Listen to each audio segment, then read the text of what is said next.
ભગવાન ભોલેનાથ કી જય. આપણા હૃદય કમળ પર ફરી એકવાર ભગવાનને આવાહન આપીએ. આવાહનમ શાંતમ પદ્માસનસં શશિધર મુકુટમ પંચવક્ત્રમ ત્રિનેત્રમ શૂલમ વજ્રમ ચ ખડ્ગમ પરશુભેદમ દક્ષ ભાગે વહંતમ નાગમ પાશામ ચ ઘંટામ ડમરુક સહિતામ ચાંકુશમ વામ ભાગે નાનાલંકારયુક્તમ પાર્વતીશં નમામિ. આવાહનમ આવાહયામિ, આસનમ સમર્પયામિ, પાદ્યોપાદ્યમ સમર્પયામિ, અસ્ત્યો અર્ઘ્યમ સમર્પયામિ. પ્રાર્થના પૂર્વક નમસ્કાર કરીશું. શિવ પંચાક્ષર શ્રી ભગવાનની સ્તુતિ કરી લઈએ. નાગેન્દ્ર હારાય ત્રિલોચનાય ભસ્માંગરાગાય મહેશ્વરાય નિત્યાય શુદ્ધાય દિગંબરાય તસ્મૈ નકારાય નમઃ શિવાય. મંદાકિની સલિલ ચંદન ચર્ચિતાય નંદીશ્વરાય પ્રમથનાથ મહેશ્વરાય મંદાર પુષ્પ બહુપુષ્પ સુપૂજિતાય તસ્મૈ મકા નમઃ શિવાય. શિવાય ગૌરી વદના વૃજુંદ સૂર્યાય દક્ષાધ્વરનાશકાય શ્રીનીલકંઠાય વૃષધ્વજાય તસ્મૈ શિકારાય નમઃ શિવાય.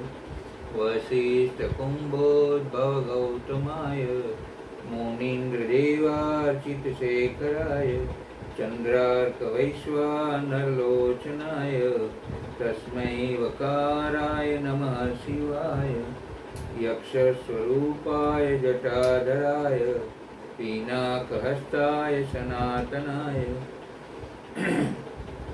દિવ્યાય દેવાય દિગંબરાય તસ્મૈ યકારાય નમઃ શિવાય. પંચાક્ષરમિદં પુણ્યમ ય પઠે શિવસન્નિધૌ શિવલોકમ અવાપ્નોતિ શિવેન સ મોદતે. ત્રિદલમ ત્રિગુણાકારમ ત્રિનેત્રમ ચતુરાયુધમ ત્રિજન્મ પાપ સંહારમ એકબિલ્વમ શિવાર્પણમસ્તુ. મૃત્યુંજય મહાદેવ ત્રાહિ મામ શરણાં ગતમ જન્મ મૃત્યુ જરા વ્યાધિ પીડિતમ કર્મ બંધને. શિવ મહાપુરાણનો ભાગ બીજો, એમાં 3 વિભાગ. વિજય. મેનાવતીની પ્રસન્નતાની વાતથી સૌ કુંડલ મુનિ સર્વ વિદિત કરવા શિવ પાસેથી આત્મકમંડળ ગ્રહણ કરી ચારે બાજુ બારાતમાં અને જાનમાં ઘૂમી વળ્યા. સ્થૂળ કાયાવાળા, સફેદ ધોતી અને સફેદ અંગ આચ્છાદનવાળા કુંડળ મુનિ દેવાંગનાઓની સમાજમાં પહોંચી ઝડપભેર બોલ્યા, ચાલો પતે થઈ ગઈ. ઘીના ઠામમાં ઘી પડી ગયું.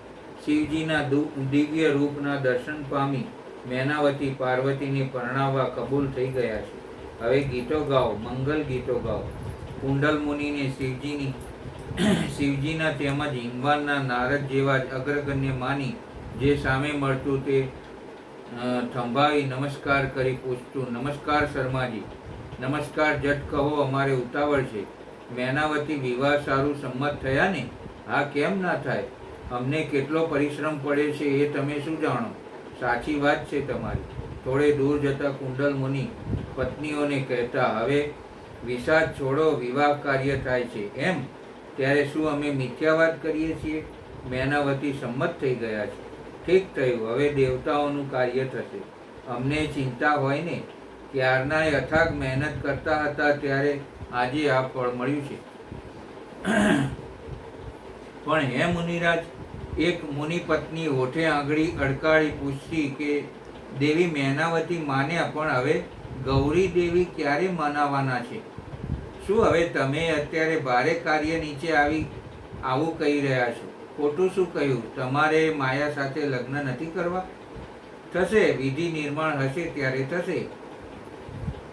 તમારે તો ગૌરીમાં તમારી તરફેણમાં છે, એટલે શિવજી જેવું નહીં થાય. હસતા ને સૌને હસાવતા મુનિ પત્ની બોલ્યા, માયા સાથે આવ્યા છે કોઈ જાણકાર મુનિ પત્ની બોલ્યા. એમ? હા, સાવિત્રી પણ ભેળી છે. સાવિત્રીને માયાના કુટુંબ સાથે ગાઢ આત્મીયતા છે. ગૌરીને મન તો જાણે 2 દીકરીઓ જ છે. હા, શિવ વિવાહ જોવા જમાઈ જોડે મોકલ્યા હશે. એમ જ તો સાચે જ માયા ને સાવિત્રી બે કુંડળ જોડે માતા પિતાની અનુમતિથી હિમવાનને ત્યાં શિવ લગ્ન જોવા આવ્યા હતા. ત્યાં કુંડળને ઘસારા બંધ કામ કરતા જોઈ માયા બોલી, સાવિત્રી, જોને એ કેવું કામ કરી રહ્યા છે. મેનાવતીની પ્રસન્નતાથી વાત સર્વ વિદિત કરવા એ જ ત્વરિત ઘૂમી રહ્યા છે. માયા, એ તો સારા જમાઈ ઠરવા, તને ને મને બતાવવા આ કામ કરી રહ્યા છે. બાકી અક્કલ કેવી છે એ તો આપણે જાણીએ છીએ. રોતા શિયાળવા છાના રાખે છે, કહી સાવિત્રી હસી. ત્યાં કુંડળ માયા અને સાવિત્રી પાસે આવ્યો. સારી વાત સર્વ વિદિત કર્યાનો તેના મોં પર આનંદ તરવરતો હતો. ચાલો જમવા. આનંદ સભર કુંડળ સાવિત્રી અને માયા સામે જોઈને બોલ્યો, બધા જમે છે? હા વળી, હવે તો જમે જ ને. સુખદ સમાધાન અમે કરાવ્યું. તમે? હા વળી, અમારી મહેનત કંઈ કમ નથી. સાવિત્રીના પડખામાં હળવી કોણી મારી પતિને તેજોવધ ન કરવા માયાએ સૂચ્યું કે હસતી સાવિત્રી ચૂપ રહીને વાતનો બીજો વળાંક કાપતા બોલી, ચાલો ત્યારે માયા, જમી આવશું ને? હા વળી, ચાલો જ. કુંડળ આગળ અને માયા અને સાવિત્રી પોતાના રૂપ પ્રભા રેલાવતા શર્માજીની પાછળ પાછળ ચાલ્યા. સુખદ સમાધાન થવાથી રસોડાના દ્વારે હવે સૌ મિષ્ટ ભોજન આરોગવા બેઠા હતા. ત્યાં હાથના કમંડળથી સૌને એ આઘા હતો, રસોડામાં આવી ભીડભાડ મારે ન પોસાય. નો આગેવાન તરીકે શોર મચાવી હાથનું કમંડળ ઊંચું કરી સૌને ડારતા કુંડળ મુનિએ સૌ જોઈ કહેતા હતા, હટો મુનિરાજને જવા દો. આ જવા દો, આ ઓલ્યા મુનિરાજને જે સમાધાન કરાવવા વચ્ચે આવ્યા હતા. હા એ જ ને. સુખદ સમાધાનનો સંદેશો પણ એમણે સર્વવ્યાપી બનાવ્યો છે. પતિનું આ કાલ્પનિક પરાક્રમ સાંભળીને પણ રાજી થતી માયા સાવિત્રી સાથે રસોડા નિકટ આવી કુંડળ બેય માટે બિછાત કરી દીધી ને રસોડા કાર્યમાં રોકાયેલ હિમવાનના માણસોને કહ્યું, અરે એ પીરસો ને, શું બાઘા જેવા ઊભા છો? સમાધાન કરાવ્યું છે તો અમે કરાવ્યું છે, તમે નહીં હો. હા ખરું ખરું મુનિરાજ, મોટો અનુગ્રહ તમારો. લ્યો, આ બે ભાણા પીરસી દઈએ, જટ કરો. માયાની સાથે બેસી જમવાની કુંડળની તો ઘણી ઈચ્છા હતી, પણ એ કંઈ અણઘટતું ગણાય ને. વળી કોઈ પૂર્ણભદ્ર કે ગૌરી પાસે ચાડી ખાય તો યા સાવિત્રી જ એને બીજા અર્થમાં કહે તો અનર્થ થાય. એટલે મનને રોકતા મુનિ બોલ્યા, અરે શિવ પાર્વતીના વિવાહ પૂરા થયા પહેલા અમારાથી કદી જમી શકાય ખરું? તમે અજ્ઞાન છો, અમે નહીં. આપની ઈચ્છા, કહી રસોઈયાએ માયા સાવિત્રીને ભોજન પીરસી દીધું. બેય જમી રહ્યા એટલે તેમને પોતાની નાનકડી તંબુડી એ મૂકી આવતા કુંડળ શર્માએ કહ્યું, તમને ખબર છે કંઈ? ના, સાવિત્રી બોલી. આજે મધુર સંભાષણ અર્થાત વાર્તા વિનોદ છે. વિવાહ પ્રસંગે? હા, એ કાર્ય તો સંપન્ન થવાનું જ છે. ત્યારે જ્ઞાનીઓએ કાળક્ષેપ કરવા એક સભાનું આયોજન કર્યું છે. ક્યારે? સાંજે ગોધૂલી સમયે. સ્ત્રીઓ હશે? અરે હશે કેમ, સ્ત્રીઓ મુનિ પત્નીઓ આ સંભાષણમાં ભાગ લેશે તો અમે આવીશું. આવજો ને. તમે ત્યાં શું કરશો? કોણ? હું? છાતી કાઢી કમંડળવાળો હાથ અગ્રગામી કરી મુનિ બોલ્યા, હા તમે જ તો. સાવિત્રી પૂછા કરતી હતી, અમે સંભાષણમાં વિદ્વાનોની સામે ઝુકાવવાના છીએ એમ? માયાને આનંદ થયો, તો અમે આવીશું. આવજો. ત્યાં મુનિ અત્રિ અનસુયાના પતિ? હા એ જ. પછી વશિષ્ઠ અરુંધતીના પતિ? હા. પછી ગૌતમ, કણવ, કણાદ, બૃહસ્પતિ, પરાશર, જમદગ્નિ, અગત્ય, ચ્યવન, ભારદ્વાજ, કુશિક, પીપલાદ, દધીચી, શિલાદ, આ બધા હશે. વાહ, વિવાહ વખતે સારું આયોજન કર્યું છે. એ તો ઠીક છે, અમારી ઉપસ્થિતિ હતી ને અમે ને દેવર્ષિ નારદે મળી વિષ્ણુને કહી મેનાવતીના મનનું સમાધાન કરાવ્યું. નહીતર કોણ જાણે શું થવાનું હતું. શિવજી તો સુંદર સ્વરૂપ લેવા મહા મુસીબતે માન્યા છે. ઠીક, ત્યારે તમે જાઓ. અમે સભાના આયોજન પૂર્વે યંત્રમાં વેદ ધ્વનિ સંભળાશે એટલે આવીશું. આવજો ને. કુંડળને કહેવું હતું કે માયાને પણ સાથે લાવજો. આ શબ્દો તે કહી શકતા ન હતા, મૂંઝાતા હતા. આ મીઠી મૂંઝવણ સાવિત્રી કળી જતા બોલી, હા માયા પણ સાથે જ આવશે, તમારી વિદ્વતા જોવા.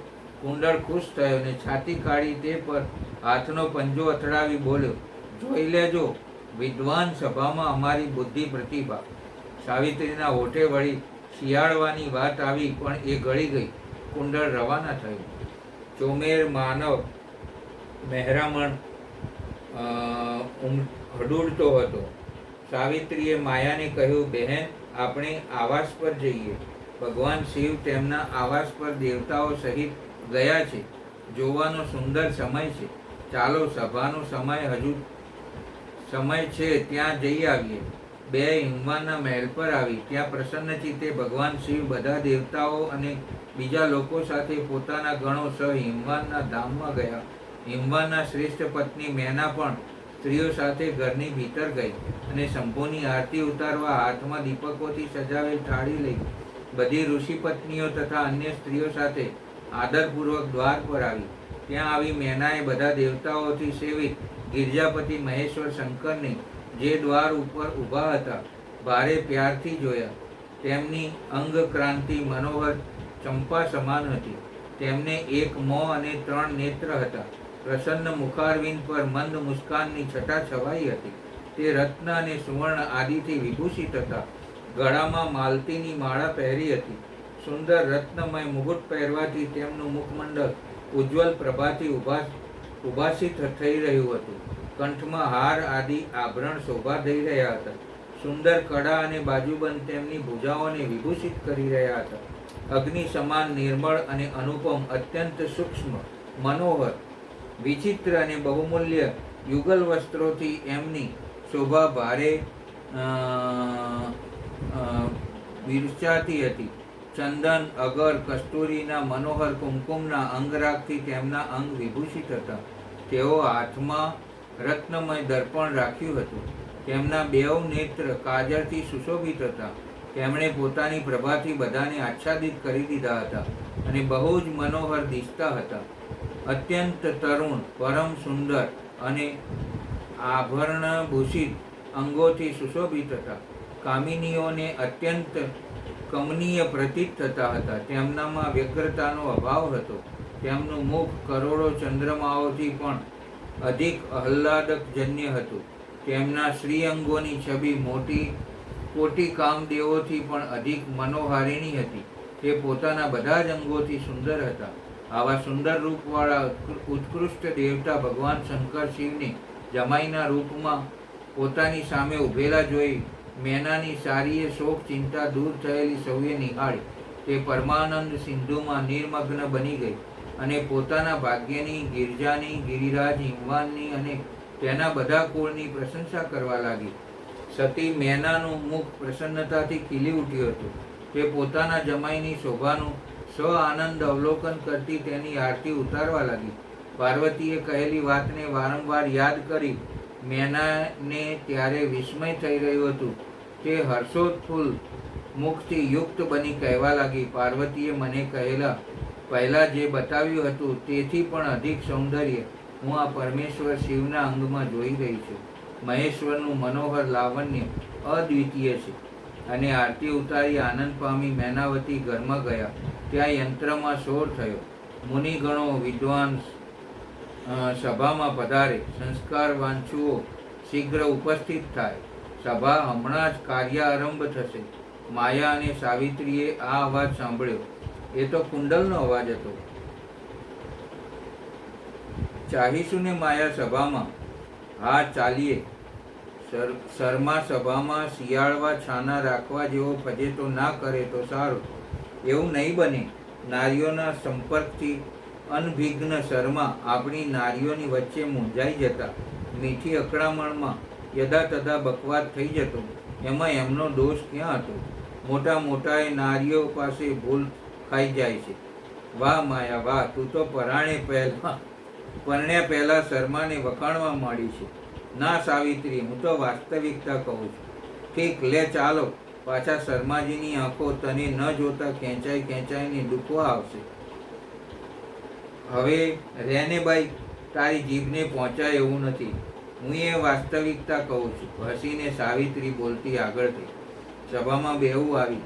સઘળા મુનિ તાપસો, મુનિકુમારોની વિદુષીઓ ધવલ વસ્ત્રોમાં શોભતી હતી. શિર પર માથાના વાળનો જટાયુક્ત સ્ત્રી સમાજ એક બાજુ બેસતો હતો.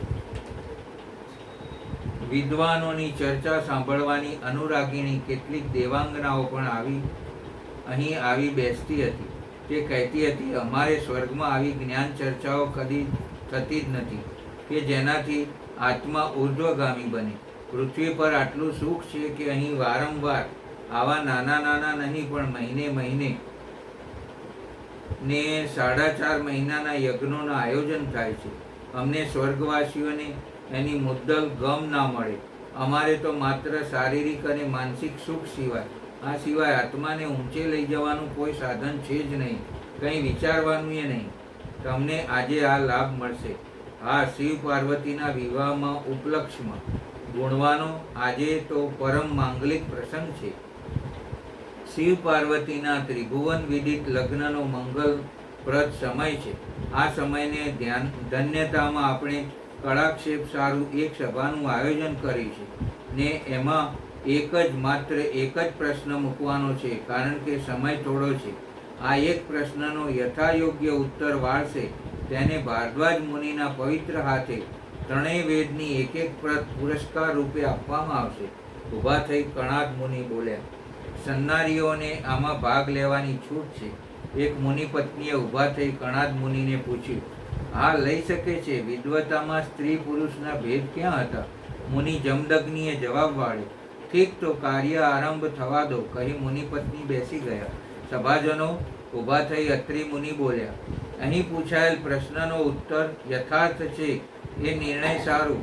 મુનિરાજ પરાશર, વશિષ્ઠ, માર્કંડેય અને બૃહસ્પતિ બેસશે. બહુ યથાર્થ છે. સભામાંથી શોર ઉઠ્યા. આ તો સાંભળો. અત્રિ મુનિ બોલ્યા, આર્યાવર્તમાં 2 મહાન નદીઓ વહે છે, એક ગંગા અને બીજી યમુના. આ 2 નદીઓમાં કઈ નદી માતાનું પાણી શ્રેષ્ઠ કહેવાય? સભામાં આ બોલ ગુંજી ઉઠ્યો અને વળતી પડે શાંતિ છવાઈ ગઈ. થોડી વારે એક તાપસ ઉઠ્યા અને ઊભા થયા. સભાજનોનું ધ્યાન તેમની તરફ ગયું. તે હાથ જોડી બોલ્યા, મુનિગણો, સાવ સાદી વાત છે. ગંગાનું પાણી શ્રેષ્ઠ છે. ઠીક, અમે આપનું કથન જાણ્યું ને નોંધ્યું. એ બેસી ગયા. બીજા મુનિકુમારો હાથમાં તુંભી પાત્ર ગ્રહી ઊભા થયા ને નમીને બોલ્યા, મારા પુરોગામીના કથનને હું યથાર્થ ગણી તેનું પુનરાવર્તન કરું છું. સારું, બેસી જાઓ. તેમના પછી એક વિદુષી તાપસ સન્નારી ઊભા થયા અને પોતાના અત્યંત તીણા અવાજે બોલ્યા, મને પણ ગંગાના નીર શ્રેષ્ઠ હોવાનું જણાય છે. આપનું કથન પણ અમે જાણ્યું. એ પછી કેટલાય ઉઠ્યા, જવાબો વાળ્યા ને બેઠા. ત્યાં કુંડલ મુનિ ઊભા થયા ને સભા સમક્ષ નિર્ણાયક મુનિ મંડળી સામે હાથ જોડી નમ્રતાથી બોલ્યા, સેવકની વાત સૌ સાંભળવા અનુગ્રહ કરે. હા કહો મુનિરાજ. પરાશર મુનિ બોલ્યા, પાણી યમુનાનું શ્રેષ્ઠ છે. સભામાં સન્નાટો છવાઈ ગયો. માયા અને સાવિત્રીને પણ થયું. એમણે ભાગ વાંચવા મળી. પણ નિર્ણાયક મુનિ મંડળીએ કુંડળના કથનમાં રસ લીધો ને પૂછવા માંડ્યું, મુનિરાજ, તમારા અનુગામી ઉત્તરદાતાઓનો ઉત્તર તમે નથી સાંભળ્યા છે. એ બધાએ ગંગાના પાણીને શ્રેષ્ઠ કહ્યા છે. મારી વાત આપ કૃપયા સાંભળો. મારી દ્રષ્ટિએ જે ઠીક ભાષે છે તે હું કહું છું. વાસ્તવિક રીતે ગંગાના પાણી એ પાણી નથી.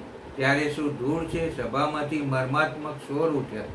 કોઈ વચ્ચે સંભાષણ કરે નહીં. પરાશર મુનિ બોલ્યા. તુર્ત સભામાં શાંતિ છવાઈ ગઈ અને કુંડળ મુનિ આગળ બોલ્યા, ભલે સભાજનો વ્યંગ ભર્યા વેણ બોલે, પણ હું કહું છું તે સત્ય છે કે ગંગાના નીર એ નીર નથી પણ અમૃત છે, અમૃત. સભામાં આ શબ્દોએ આંચકા પર આંચકા દીધા.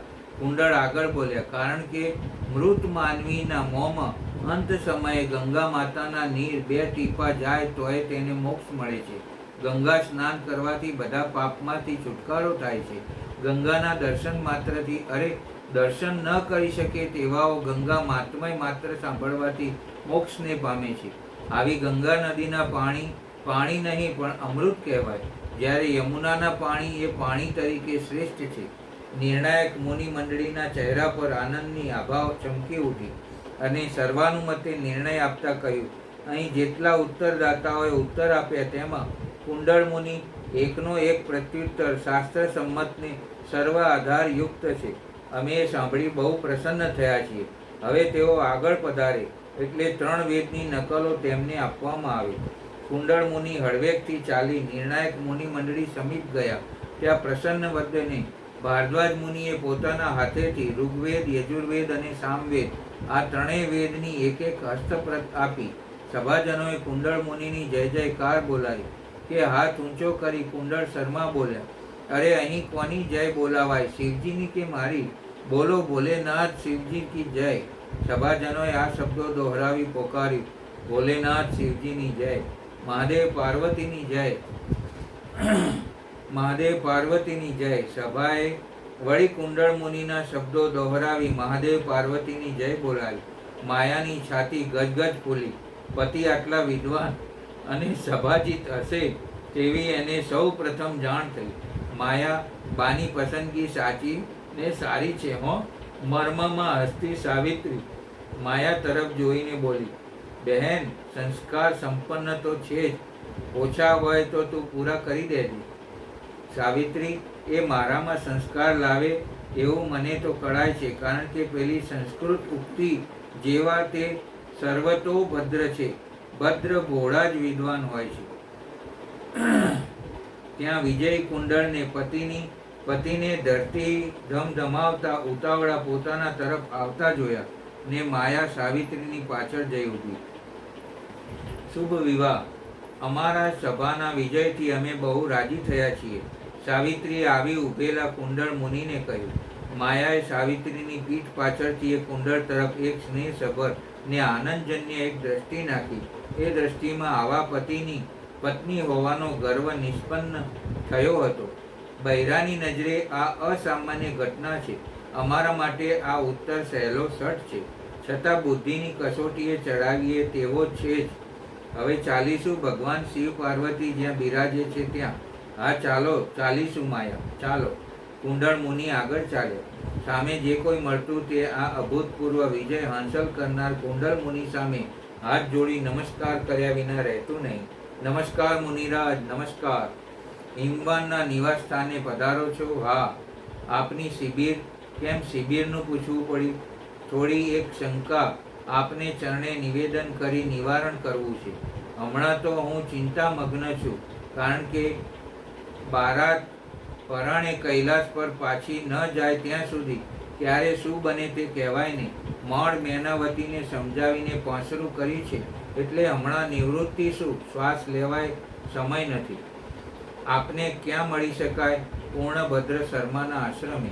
જાણ્યું. એમને અમે પીછાનીએ પણ ખરા, કહી પૃચ્છક આગળ વધે.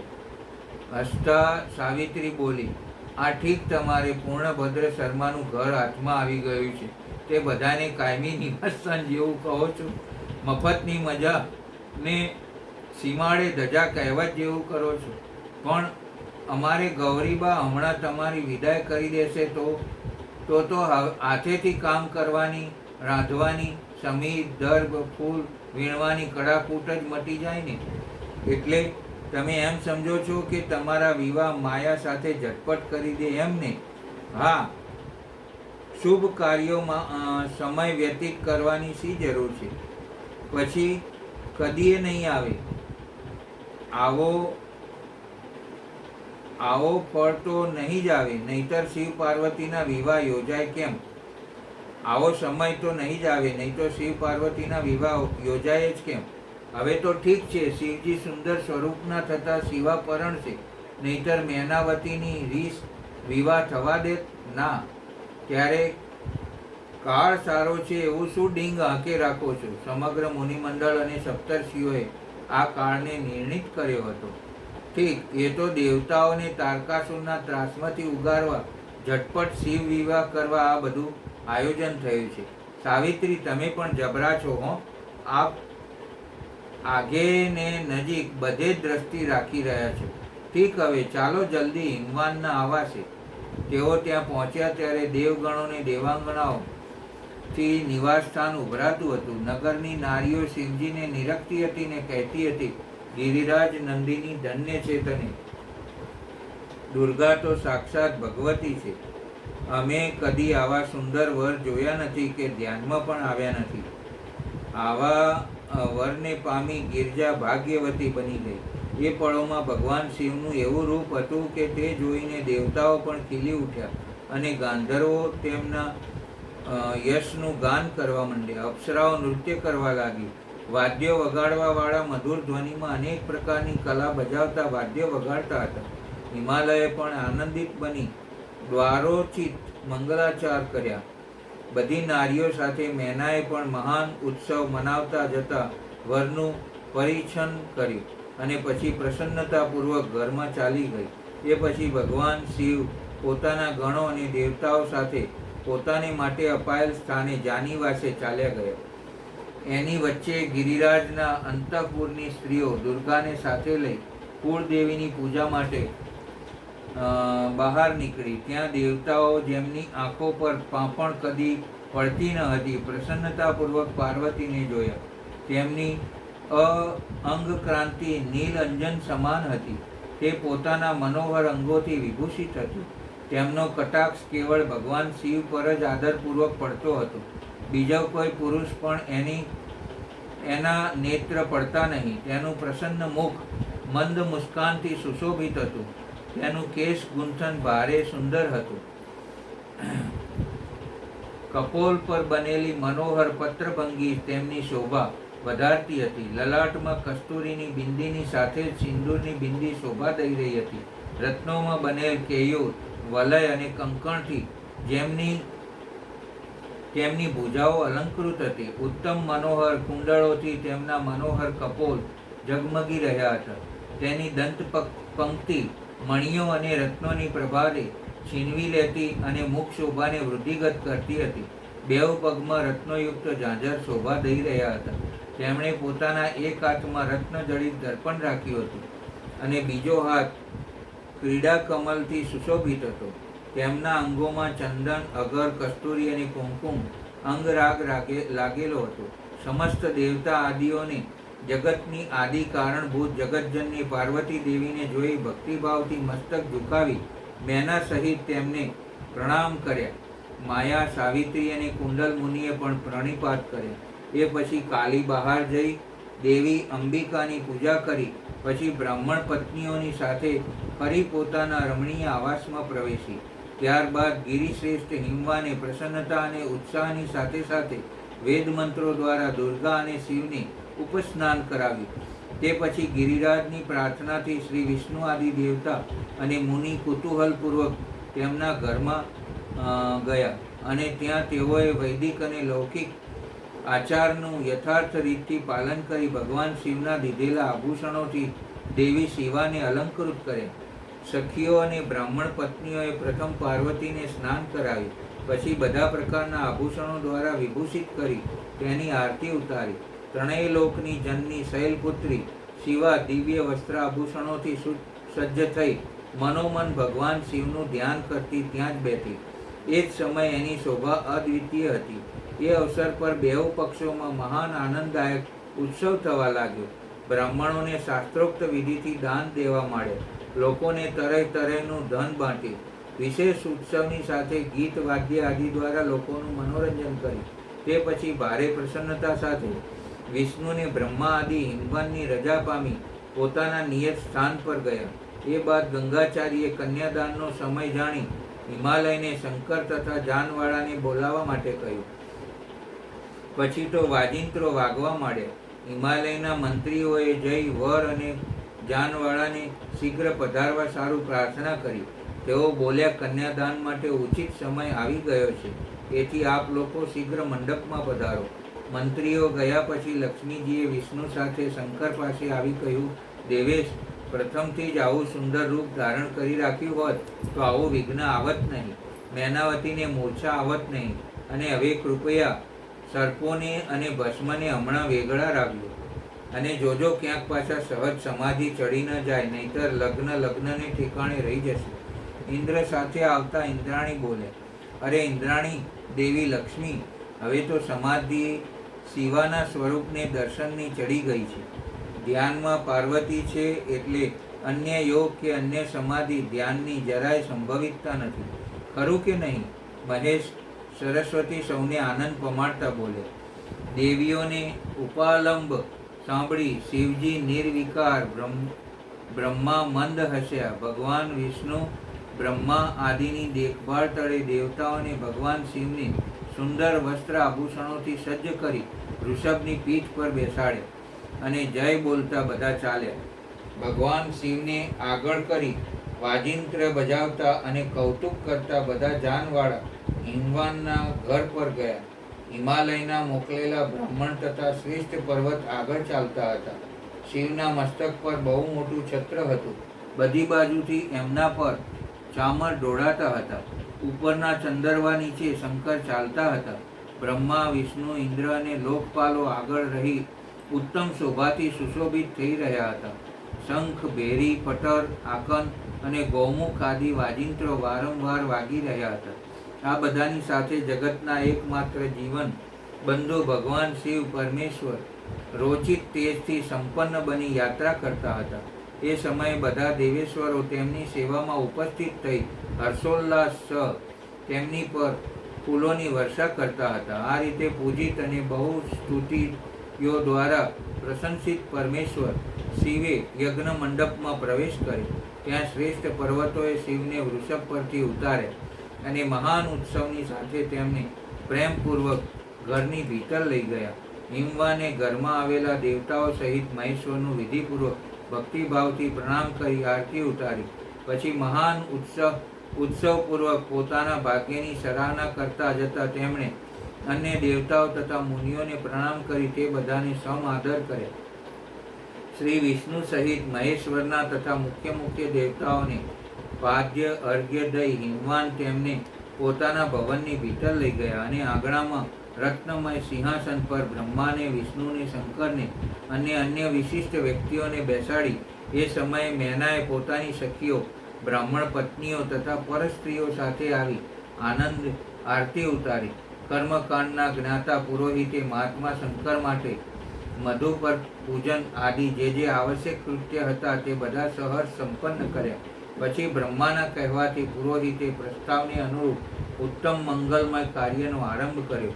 તે પછી હિમવાન અંતર્વેદીમાં જ્યાં બધા આભૂષણોથી વિભૂષિત તેમની કુશાંગી કન્યા વેદી ઉપર બિરાજમાન હતી ત્યાં બ્રહ્મા અને વિષ્ણુની સાથે મહાદેવજીને લઈ ગયા.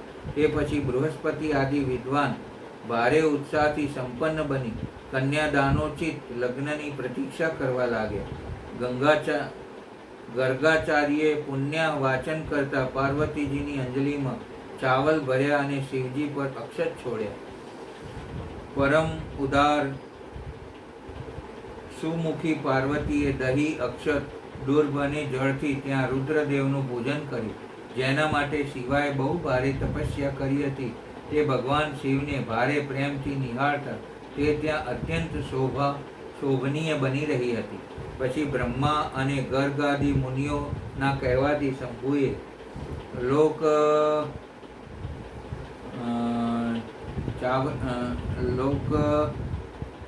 ચારવંશ પાર્વતીનું પૂજન કર્યું. આ રીતે પરસ્પર પૂજન કરતા તે બેઉ જગન્મય પાર્વતી પરમેશ્વરને ત્યાં સુશોભિત બની રહ્યા. ત્રિભુવનની શોભાથી સંપન્ન બની પરસ્પર જોતા એ બેઉ દંપતી લક્ષ્મી આદિ દેવીઓએ આરતી ઉતારી.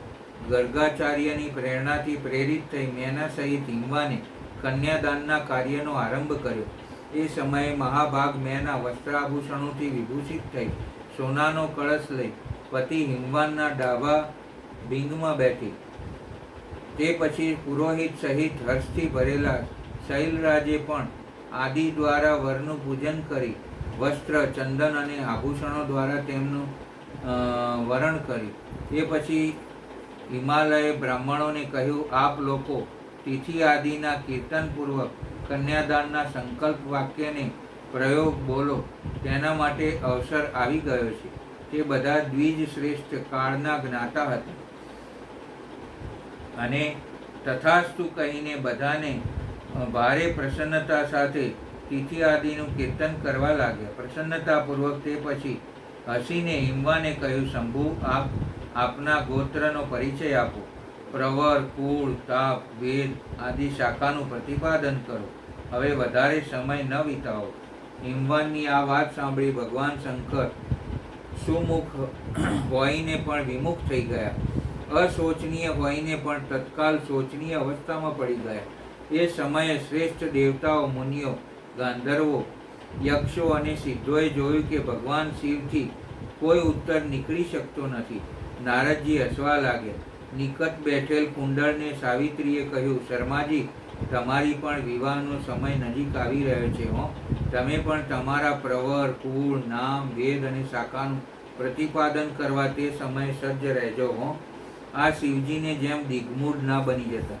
આ તો દેવેશ છે એટલે કોઈ તેમના મુખપણાનો ઉપાલંબ કરતું નથી, પણ તમારી વલે તો શિયાળમાં છાના રાખવાના વખત જેવી થઈ જશે. અરે મને કહેવું પડે તેમ છે, તમે આ જ સભામાં ના જોયું? સાવિત્રી, એ તો વિવાહ સારું ઉતાવળા થઈ ગયા છે એટલે આ બધું કંઠે કરી રાખ્યું હશે, પણ મારો જ ક્યાં પરણવાનો વિચાર છે. સાંભળીને મુનિરાજ, સાવિત્રી બોલી, સાંભળ્યું તો પછી હવે તમારે તપ કરવા જવા વારો આવી ગયો છે. તપ વિદ્યાહીનો આચરે. અમે વિદ્વાનો તો જ્ઞાન દ્વારા દેવોને અને પરમેશ્વરોને પ્રસન્ન કરી વરદાન મેળવી લઈએ. તો પછી વરદાન મેળવી લીધું હશે. સાવિત્રીએ પૂછ્યું. હા, મળી ગયું છે. લે સાંભળ માયા. ત્યાં નારદજીનો સ્વર લગ્ન મંડપમાં ગાજી રહ્યો. પર્વતરાજ, તમે મૂળતાને વશીભૂત બની કંઈ જાણતા નથી. મહેશ્વરને શું કહેવું જોઈએ અને શું નહીં એનો તમને પતો જ નથી. વાત્સવમાં તમે ભારે બહિર્મુખ છો. તમે આ સમયે સાક્ષાત હરને તેમનું ગોત્ર પૂછ્યું છે અને તેને બતાવવા માટે તમને પ્રેરિત કર્યા છે. તમારી આ વાત અત્યંત ઉપહાસજનક છે. પર્વતરાજ, તેમના ગોત્ર, કુળ અને નામને વિષ્ણુ અને બ્રહ્મા આદિ પણ જાણતા નથી. પછી બીજાની ક્યાં વાત છે? જેને એક દિવસમાં કરોડો બ્રહ્માઓ લય થાય છે ને ભગવાન શંકર તમે આજ કાલીના તપોબળથી પ્રત્યક્ષ જોયા છે.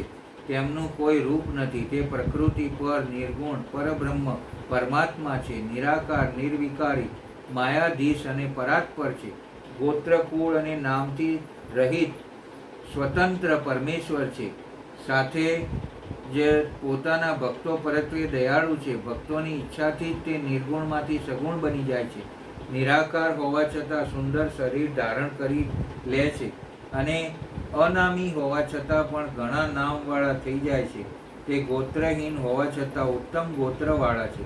પાર્વતીની તપસ્યાથી જે તે આજ તમારા જમાઈ બન્યા છે એમાં સંશય નથી. ગિરિશ્રેષ્ઠ, આ લીલા વિહારી પરમેશ્વરે ચરાચર જગતને મોહમાં નાખ્યું છે. કોઈ કેટલા પણ બુદ્ધિમાન કેમ ન હોય, તે ભગવાન શિવને બરાબર નહીં જાણી શકે.